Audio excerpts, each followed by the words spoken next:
Here. Next, mistakes started happening from the moment police set foot on the murder scene, much like what some say happened to Rodney Reed. Mistakes that cost Amanda her freedom and may cost Rodney his very life. Plus, I'm going to introduce you to the music executive who has dedicated his life, we're talking about over 25 years, for fighting for people like Amanda and Rodney. He's going to join us next. We'll be right back.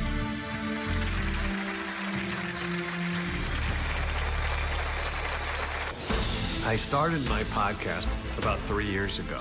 I thought if I can help exonerees share their stories, and in so doing, help to prevent even one wrongful conviction from happening in the future, then let's do that. And later... That's just the extra tragic kernel to Rodney's story. They can't screw it up and then disallow it because they screwed it up. I'm sorry, that doesn't work. Tuesday on an all-new Dr. Phil. I've been living a double life. The truth. Nicole discovered her husband has been in a long-term secret affair. That affair is with a man. Isn't always pretty. A private investigator found out who the man was. You can learn a lot about him on the sex offender registry. That's Tuesday. I'm really overwhelmed right now.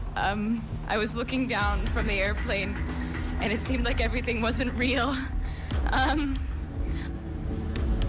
What's important for me to say is just thank you to everyone who's believed in me, who's defended me, who's supported my family.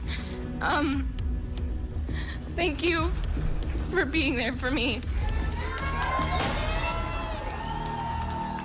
Amanda Knox spent almost 4 years in an Italian prison after being convicted of murder of her British roommate, Meredith Kircher. Now Amanda has become an advocate for those who are wrongly convicted, and she's joining us today. Now, she's working with Jason Flom, a music executive best known for working with hugely famous musicians like the Rolling Stones and Katy Perry, but he was looking for more. And he is dedicating his life to advocating for people in situations like we're talking about today. Take a look. I've been on the board of the Innocence Project for just about 25 years in various different aspects of criminal justice reform for equally as long. I'm very proud and humbled to have been a part of helping to prevent death sentences to be carried out. There are countless people doing hard time in American prisons for crimes that they didn't commit. I've interviewed dozens of them for my podcast, and now we're bringing these powerful human stories to your screens. I'm host of the podcast Wrongful Conviction with Jason Flom. I started my podcast about 3 years ago.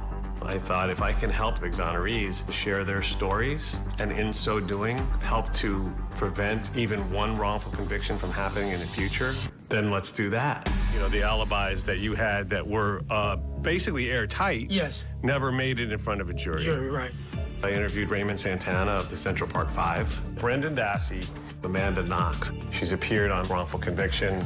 We also work together bringing awareness to these issues. She's a wonderful advocate, a wonderful public speaker, just a beautiful person, and I'm lucky to have her in my life. After your conviction was overturned, you remained in prison for several years. I remained in jail for over three and a half years. We all agree that the system isn't perfect. It's far from it. We owe it to our fellow Americans to fix this problem that we call mass incarceration. Please welcome Jason Flom.